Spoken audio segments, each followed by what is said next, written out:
주시는 하나님의 말씀은 고린도전서 11장 23절부터 33절까지 말씀입니다.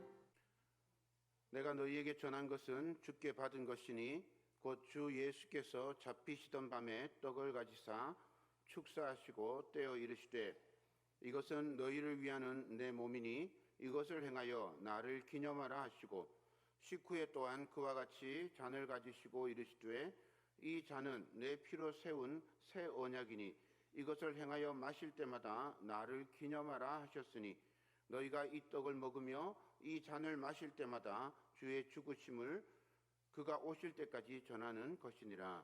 그러므로 누구든지 주의 떡이나 잔을 합당하지 않게 먹고 마시는 자는 주의 몸과 피에 대하여 죄를 짓는 것이니라.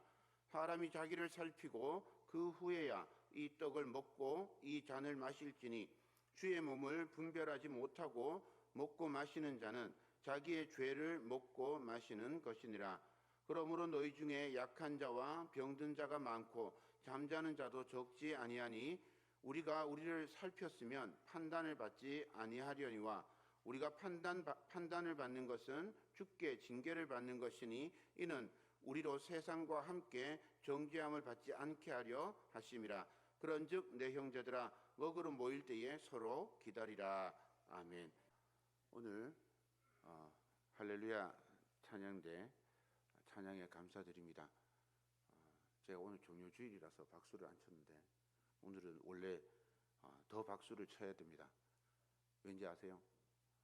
오늘 권은아 또 이예림 김재우 우리 중고등부 학생들이 찬양대 신청하고 3명이 다 함께 선 날입니다. 얼마나 감사한지 모릅니다. 그래서 원래는 막 박수를 치고 싶은데 제가 오늘 종료주일이라 성찬식이라 제가 박수를 안 치고 그냥 넘어갔습니다. 오늘 찬양했는데 비아 돌로로사가 무슨 뜻인지 혹시 아세요? 비아 돌로로사. 오늘 제목이 비아 돌로로사예요. 그냥 상식으로 알고 계시면 좋을 것 같아요. 슬픔의 길, 고난의 길, 예수님의 고난의 길을 슬픔의 길이라고 부릅니다. 예수님께서 이 비아 돌로로사를 가신 것처럼 우리도 예수님 따라서 이 고난의 길을 가겠다고 결단하고 다짐하는 그런 시간이 이 사순절입니다. 오늘은 특별히 예수님께서 예루살렘으로 들어가심을 기념하는 종료주일입니다. 예수님께서 걸어가신 이 고난의 길을 기억하면서 우리도 그 길을 함께 걷기를 다짐하면서 종료주일을 보내고 고난주간을 보낼 수 있기를 빕니다. 그림을 하나 보겠습니다. 우리가 잘 아는 레오나르도 다빈치의 다 한꺼번에 다 보여주는군요. 제가 쇼를 한번 했는데 최후의 만찬이라는 작품입니다. 처음에 그림은 뭔가 하면 원래 이게 오래돼 가지고 막 훼손되고 낡아가지고 막 그림이 제대로 보이지 않는 거예요. 그래가지고 이 1900년대 말부터 1990년 말부터 복원을 했어요. 색깔을 제대로 다시 만들고 또 이렇게 때가 묻은 거 걷어내고 이렇게 하면서 복원을 하고 나서 보았더니 세상에 최후의 만찬에 있는 요리가 우리의 상상을 뛰어넘는 거예요. 저기 뭐가 있을까요? 저기 무엇을 먹고 마셨을까요? 그냥 최후의 만찬이면 우리는 무교병, 양고기, 포도주 이렇게 먹었을 거다 이렇게 생각을 하는데 실제로 저거 복원해서 딱 보니까 양고기는 일단 없어요. 왜냐하면 양고기는 예수님께서 십자가에 달려 돌아가시는 6월절 어린 양이기 때문에 양고기는 없고요. 그 다음에 뭐가 있는가 했더니 저 접시에 보니까 물고기가 있는 거예요. 그러니까 물고기가 뭔가 보고 쳐다봤더니 장어구이였어요. 신기하죠? 장어구이에 저민 오렌지 전과 있잖아요. 오렌지 전과 같은 거를 이렇게 썰어서 담은 그런 겁니다. 그리고 빵은 전부 다 발효된 빵입니다. 뭐 이런 게 올라가 있나 이렇게 생각하실 수 있는데, 우리 시대는 예수님 시대에 대한 역사적인 고증이 잘 돼 있어요. 연구도 잘 돼 있고, 그래서 예수님 시대에 무엇을 먹었는지 우리는 거의 정확하게 압니다. 그런데 이 시대는 사실 아무것도 몰라요. 그냥 사제들만 알지 일반 성도들은 이런 거에 대해서 아무것도 모릅니다. 그냥 사제들이 얘기 안 해주면 평생 예수님이 뭘 드셨는지도 모르고 그냥 천국 간 분들도 있을 거라는 거죠. 중요한 건 그 시대에 가장 맛있게, 만찬 때 가장 맛있게 먹었던 걸 올렸다라고 하는 거예요. 그러니까 우리가 사실 성찬식 할 때 카스테레 빵이나 포도즙을 먹는 것도 크게 성경에 위배되지 않는다라는 걸 알 수 있죠. 말씀 그대로라고 하면 무교병하고 포도주를 먹어야 되죠. 그런데 무교병이랑 포도주 먹고 나면 저는 설교를 못합니다. 성만찬에서 무엇을 먹고 마시느냐보다 훨씬 더 중요한 건 성만찬을 통해서 우리에게 무엇을 알려주시는가, 성만찬을 통해서 우리가 어떤 것을 깨달을 수 있는가, 예수님께서 알려주시는 것이 무엇인가, 또 사도 바울이 고린도전서 11장에서 무슨 이야기를 하고 있는가, 이게 훨씬 더 중요하다라는 사실입니다. 그래서 오늘 저는 고린도전서 11장 말씀 속에 사도 바울이 이 성만찬을 통해서 우리에게 가르쳐 주고자 하는 것이 무엇인지 찾아가 보도록 하겠습니다. 첫 번째는 이 성찬은 순종임을 알려줍니다. 성도가 성찬의 떡과 잔을 받는 것은 예수님의 살과 피, 곧 예수님의 고난에 동참하겠다는 다짐입니다. 이 다짐은 예수님께서 고난을 받으시고 십자가에 달려 돌아가심으로 우리를 향한 하나님의 사랑을 확증해 주셨습니다. 우리가 암송하고 있는 로마서 5장 8절 말씀입니다. 우리가 아직 죄인 되었을 때에 그리스도께서 우리를 위하여 죽으심으로 하나님께서 우리에 대한 자기의 사랑을 확증하셨느니라. 하나님께서 우리 인간을 얼마나 사랑하셨는지, 독생자 예수 그리스도를 십자가에 내어주시기까지 우리를 사랑하셨습니다. 하나님의 사랑을 예수님의 십자가로 명확하게 증명해 주셨습니다. 우리를 생각해 보십시오. 누가 생때 같은 우리 자녀를 모욕한다고 생각해 보세요. 참겠습니까? 누가 우리 자녀를 아프게 했다고 생각해 보십시오. 견딜 수 있겠습니까? 막 찾아가 가지고 삿대질을 하면서 네가 뭔데 피 같은 내 자식을, 그러면서 해내지 않겠어요? 그게 우리의 마음입니다. 그런데 예수님은 하나님의 독생자이신데, 하나님께서, 예수님께서 모욕을 당하고 치욕과 그 고난과 고통 속에서 죽으실 때까지도 그것을 함께 경험하며 그냥 참으셨어요. 왜냐하면 우리를 사랑하기 때문입니다. 예수님은, 하나님은 우리를 그렇게 사랑해 주셨는데, 고린도 교회 성도들은 이중적인 믿음 생활을 했습니다. 고린도 교회 성도들은 아주 신실하고 열정적이었어요. 예수님을 잘 믿었습니다. 말도 잘하고 지식도 아주 많았어요. 고린도전서 1장 5절입니다. 이는 너희가 그 안에서 모든 일, 곧 모든 언변과 모든 지식에 풍족함으로. 말도 잘하고 지식도 아주 많았습니다. 그것만 있는 게 아니에요. 성령의 은사도 많았습니다. 고린도 교회 성도는 지혜의 말씀, 지식의 말씀, 믿음, 병 고치는 은사, 능력 행함, 또 예언, 영분별, 각종 방언, 통역, 이런 은사들을 다 받았어요. 고린도 교회 성도들만큼 많은 장점, 많은 은사를 가진 그런 성도들이 없었습니다. 그런데 이들에게 결정적인 단점이 있습니다. 무슨 단점일까요?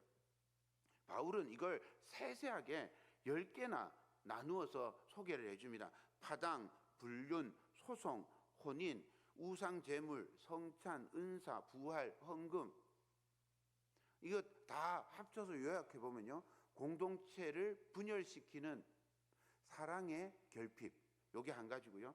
다른 하나는 신앙과 삶의 불일치, 믿음과 삶이 일치하지 않는 거예요. 이 두 가지 문제로 요약할 수 있습니다. 특별히 이 성찬의 문제에서도 고린도 교회 성도들의 이중적인 태도가 보입니다. 성찬 문제 때문에 고린도 교회 성도들이 서로 다투고 연약한 사람들은 차별받기도 했습니다. 이들이 이렇게 하는 이유가 너무 놀랍습니다. 11장 18절부터 20절입니다. 먼저 너희가 교회에 모일 때에 너희 중에 분쟁이 있다함을 듣고 어느 정도 믿거니와 너희 중에 파당이 있어야 너희 중에 옳다 인정함을 받는 자들이 나타나게 되리라. 그런즉 너희가 함께 모여서 주의 만찬을 먹을 수 없으니. 이게 무슨 말일까요? 고린도 교회가 분쟁하고 파당을 짓는 이유가 사람들한테 옳다 인정함을 받기 위함이라는 말이에요. 다른 말로 하면 그냥 다른 사람들이 인정해주는, 네 말이 맞구나 인정해주는 그런 것을 좋아해서 파당을 만들었다라고 하는 거죠. 바리새인들의 모습하고 똑같지 않습니까? 제가 한번 읽어드리겠습니다. 보세요. 마태복음 6장 1절입니다. 사람에게 보이려고 그들 앞에서 너희 의를 행하지 않도록 주의하라. 그러하지 아니하면 하늘에 계신 너희 아버지께 상을 받지 못하느니라. 6장 5절, 또 너희는 기도할 때에 외식하는 자와 같이 하지 말라. 그들은 사람에게 보이려고 회당과 큰 거리 어귀에 서서 기도하기를 좋아하느니라. 내가 진실로 너희에게 이르노니 그들은 자기 상을 이미 받았느니라. 계속해서 16절, 금식할 때에 너희는 외식하는 자들과 같이 슬픈 기색을 보이지 말라. 그들은 금식하는 것을 사람에게 보이려고 얼굴을 흉하게 하느니라. 내가 진실로 너희에게 이르노니 그들은 자기 상을 이미 받았느니라. 마태복음 23장 5절도 보겠습니다. 그들의 모든 행위를 사람에게 보이고자 하나니 곧 그 경문띠를 넓게 하여 옷술을 길게 하고, 사람에게 보이려고 의를 행하고 사람에게 인정받으려고 잘 보이는 곳에 서서 기도하고 사람에게 옳게 인정함을 받으려고 온갖 티를 내면서 금식을 하고 말씀을 여기다 딱 메고 여기다가 딱 메고 이래가지고 나는 말씀을 잘 암송하고 말씀대로 사는 사람입니다. 다른 사람들한테 자랑하고 옷술에다가 방울을 달아가지고 내가 딱 걸어다니면 야, 저 예수 잘 믿는 사람 오는구나, 이런 소리 듣고자 하는 사람이라는 거죠. 그런데 예수님께서 이렇게 사람에게 보이려고 하는 이들을 향해서 단호하게 말씀하십니다. 너희 상을 이미 받았다. 그러므로 하나님 나라에서 상이 없다. 성도들이 성찬에 참여하는 이유가 무엇입니까? 예수님께서 우리를 사랑하시고 우리를 위해서 채찍에 맞으셨고 가시관을 쓰셨으며 침뱉음을 당하였습니다. 그렇게 예수님께서 우리를 사랑하셨습니다. 우리를 사랑하신 예수님께서 성찬을 통해서 이렇게 말씀하시는 겁니다. 내가 죽어도 여러분이 살면 괜찮아요. 내가 죽어서 여러분이 행복할 수 있다면 난 기꺼이 십자가를 질 거예요. 내가 채찍에 맞고 창에 찔리고 가시관을 쓰며 지옥 속에 죽어가도 여러분이 생명을 얻는다면 나는 괜찮아요. 사랑하는 여러분, 우리는 예수님의 이런 사랑으로 죄를 용서받고 생명을 얻고 행복한 삶을 살게 되었습니다. 우리는 예수님의 사랑에 녹아난 사람입니다. 예수님의 사랑에 감사하는 사람이죠. 그 사랑이 감사하고 고마워서 우리도 한번 예수님처럼 살아보려고 노력하고 애쓰는 사람입니다. 성찬도 그렇게 받아야 합니다. 성찬은 예수님의 사랑에 감사하고 예수님처럼 사랑하기로 결단하는 자리입니다. 오늘도 성찬에 참여하며 우리가 조금이라도 예수님처럼 사랑할 수 있기를 기도하면 좋겠습니다. 두 번째, 성찬은 싸움입니다. 성찬을 통해서 우리에게 성찬은 싸움이다라고 하는 걸 가르쳐 주고 있습니다.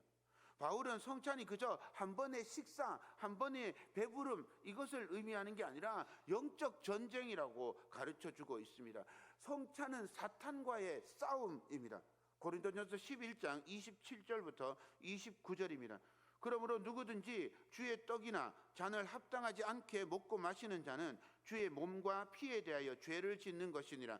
사람이 자기를 살피고 그 후에야 이 떡을 먹고 이 잔을 마실지니 주의 몸을 분별하지 못하고 먹고 마시는 자는 자기의 죄를 먹고 마시는 것이니라.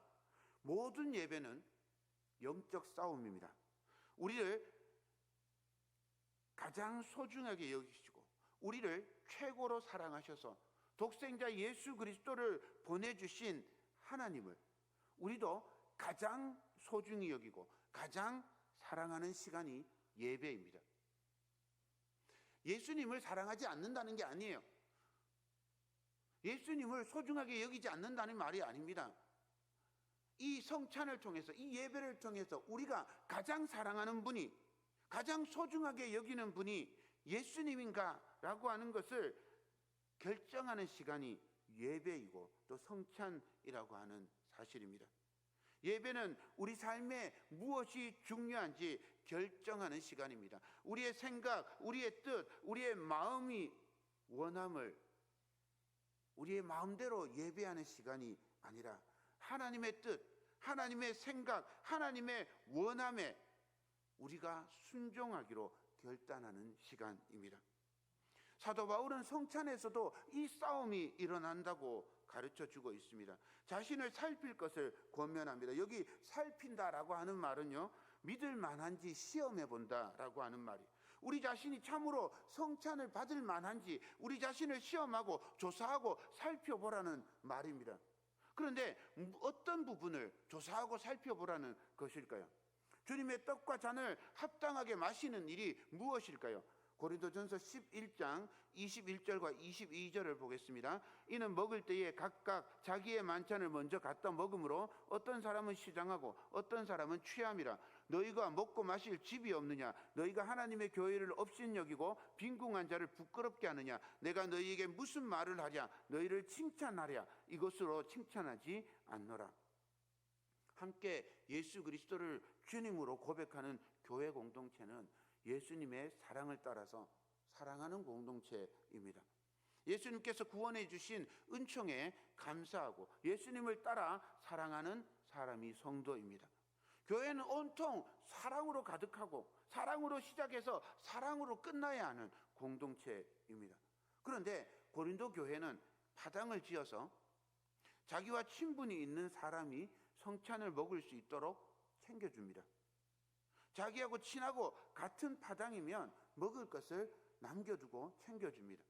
그렇지 않으면 먹을 것이 없어서 늦게 오는 사람들은 배를 쫄쫄 굶으면서 예배에 참여하게 되는 거죠. 사도 바울은 이런 모습은 사랑하는 공동체의 모습이 아니라고 가르쳐주고 있습니다. 어떤 사람이 성찬에 늦게 오는지 한번 생각해 보십시오.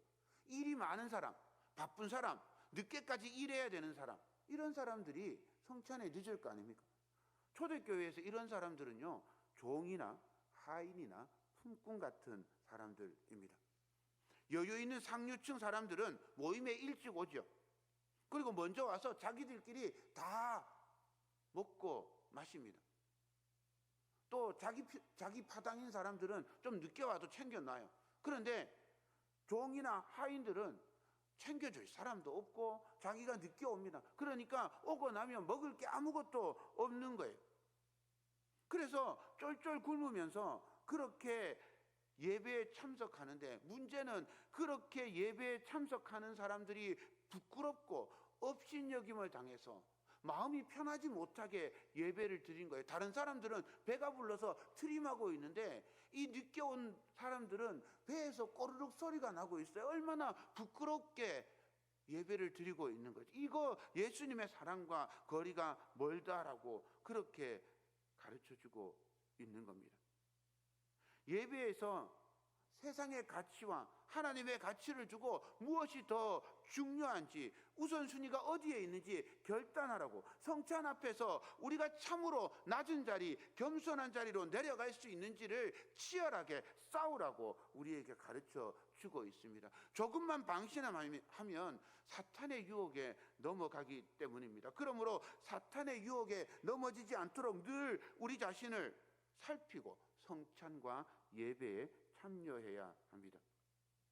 세 번째로 성찬은 감사입니다. 24절부터 26절입니다. 축사하시고 떼어 이르시되 이것은 너희를 위하는 내 몸이니 이것을 행하여 나를 기념하라 하시고 식후에 또한 그와 같이 잔을 가지시고 이르시되 이 잔은 내 피로 세운 새 언약이니 이것을 행하여 마실 때마다 나를 기념하라 하셨으니 너희는 이 떡을 먹으며 이 잔을 마실 때마다 주의 죽으심을 그가 오실 때까지 전하는 것이니라.